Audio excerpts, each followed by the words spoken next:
हिमाचल प्रदेश विधानसभा का चुनावी बिगुल बजते ही तमाम राजनीतिक पार्टियों के राष्ट्रीय स्तर के नेताओं का हिमाचल प्रदेश में आना जाना शुरू हो चुका है। इसी कड़ी में अखिल भारतीय राष्ट्रीय कांग्रेस की प्रवक्ता अनुमा आचार्य ने सदर बिलासपुर में कांग्रेस प्रत्याशी बंबर ठाकुर के चुनावी प्रचार में सदर की कुठेला पंचायत की कुठेला में विशाल जनसभा को संबोधित करते हुए एक तरफ जहां कांग्रेस नेताओं से फीडबैक लिया, वहीं दूसरी तरफ उन्होंने कांग्रेस द्वारा दी गई 10 गारंटियों को हर हाल में पूरा करने का दावा किया।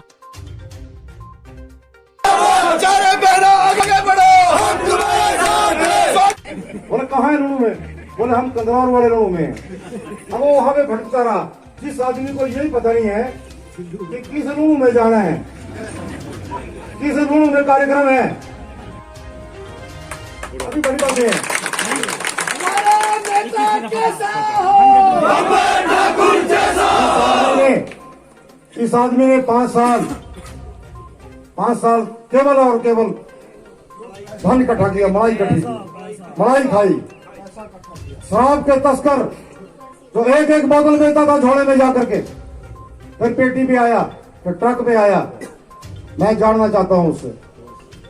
आप सब अपने अपने मोबाइल ऑन कर दें, लाइव करें। सामने बैठी हुई बहनें, जो बहन भी हो सकती हैं, मौसी भी हो सकती हैं, बुआ भी हो सकती हैं, बेटी भी हो सकती हैं, हमारे फौजी भाई जो यहाँ पे मैं कुछ कैप देखकर उन्हें पहचान पा रही हूँ, पीछे भी है, सामने भी है जी। बहुत सारे हाथ उठ गए और कुठेला की इतने सारे को पहले हम 5 साल प्रयोग का समय देंगे और प्रयोग अगर सफल हुआ तो आपको हम परमानेंट कमीशन देंगे, यानी कि पेंशन की सर्विस देंगे। लेकिन हुआ यूं कि बीच में वाजपेयी जी की सरकार आ गई। जैसे उन्होंने न्यू पेंशन स्कीम ले आए, ओल्ड पेंशन स्कीम को खत्म कर दिया। ऐसे ही हम महिला अधिकारियों के साथ भी किया कि भैया 15 साल पूरे करो और निकाल दिए जाओ। अब ये हुआ कि 2004 आते आते जब यूपीए की सरकार थी, जब तक कोई भुक्तभोगी उस जगह तक नहीं पहुंचता तब तक सरकार को भी पता नहीं चलता कि मुश्किल क्या है। तो जब 2008 में हम लोगों को बाहर जाने का एक प्रमाण पत्र थमा दिया गया, तब हम दिल्ली हाई कोर्ट में गए और हमने सरकार से ये केस लड़ा। और चूंकि यूपीए की सरकार थी, सुप्रीम कोर्ट ने भी हमारी हाई कोर्ट ने साथ दिया और हम वो कोर्ट केस जीते 2010 में। लेकिन चूंकि बीजेपी की सरकार में ऑलरेडी मना कर चुके थे, तो सेना वालों ने कहा कि जी हम तो जाएंगे सुप्रीम कोर्ट अगेंस्ट में लड़ने के लिए। और वो समय था जब हम 10 महिला अधिकारी अपने वकील के साथ राहुल गांधी जी के पास पहुंचे और हमने कहा, राहुल जी ये हमारी चिट्ठी है जिसके बेसिस पर हमको केस जीता, तो हमें आज नहीं लिया जा रहा है। तो राहुल गांधी जी ने देखा, केस पूरा समझा और हमें कहा मैं रक्षा मंत्री से बात करूंगा। और यकीन मानिएगा 1 महीने के अंदर हमको पेंशन की पात्रता मिली और वापस हम एयरफोर्स में की लड़ाई छोटे छोटे बैचेस में जीतती हैं। आप जब उसकी खबर सुनते हैं तो आप सोचते हैं ये सरकार कुछ कर रही है। नहीं, अगर इस सरकार को करना होता तो इकट्ठा करती। वो तो जो लड़कियां लड़ रही हैं वो अलग अलग जीत रही हैं।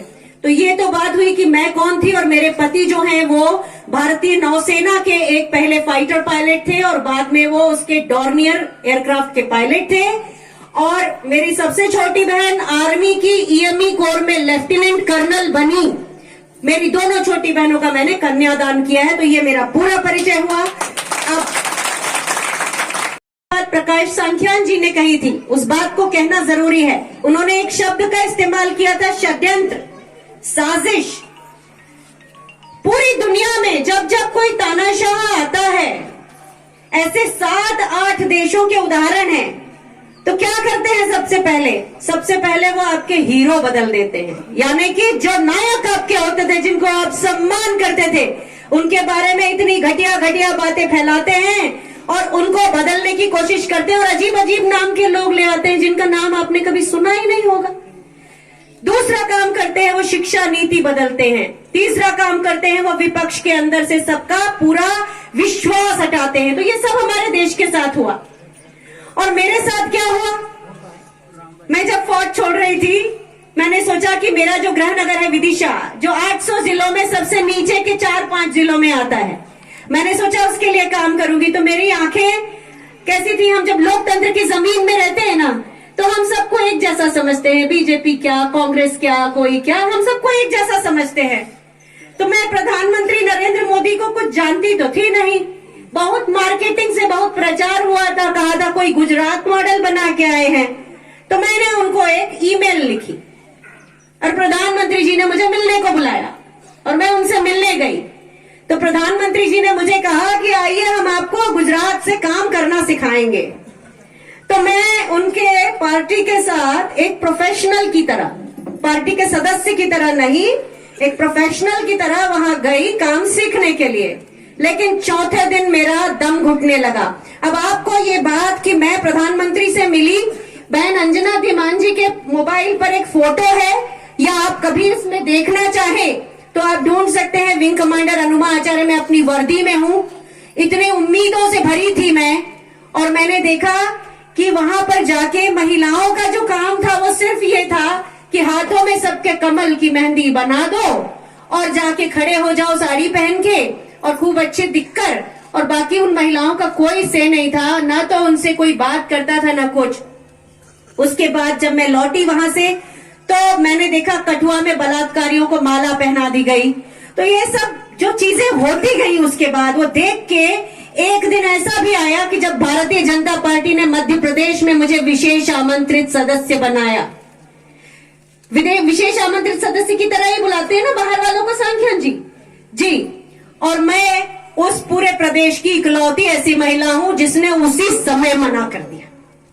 मैंने कहा आप लोग इस लायक नहीं है कि मेरे जैसी कोई महिला जिसको अपनी बात रखने की आदत है वो आपके साथ आए।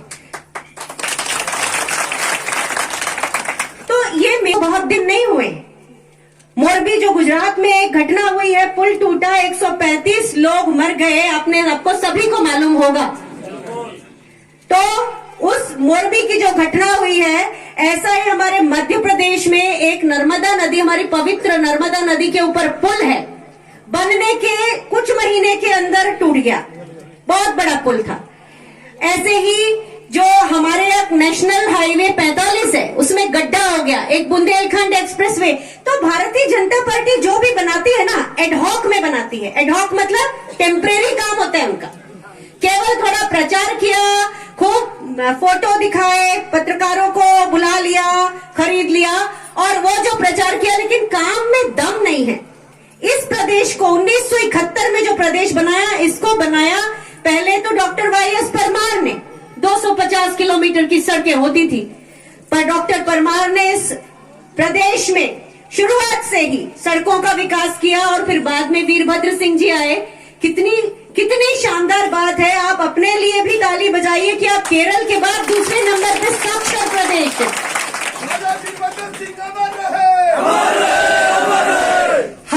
हर गांव में एक स्कूल खुला, प्राथमिक शाला खुली, और उसका फायदा ये हुआ कि यहाँ की जनता सबसे ज्यादा जागरूक है।